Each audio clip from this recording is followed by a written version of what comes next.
It is a case of mistaken identity in Clayton County. A police officer was shot this morning during the search for a shooting suspect, but the woman who shot the officer told police she had nothing to do with the manhunt. 11 Alive's Nick Sturdivant sorts it out for us from Jonesboro, I'm here at the Fieldstone Glen Apartments where police have been here for most of the morning.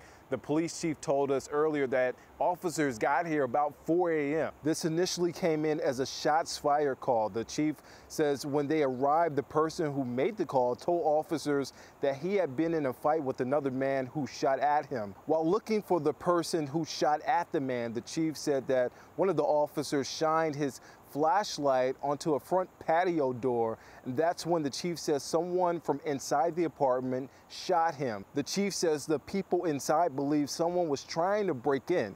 He says they had no involvement with the original fight. Here's what the chief told us earlier. Received one shot to his arm, a non-life-threatening injury. He was transported to a local hospital where he's currently receiving treatment.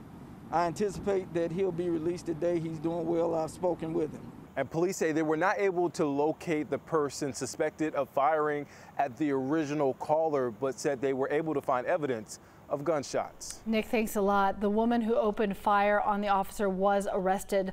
LaShonda Person is charged with 2 counts of reckless conduct.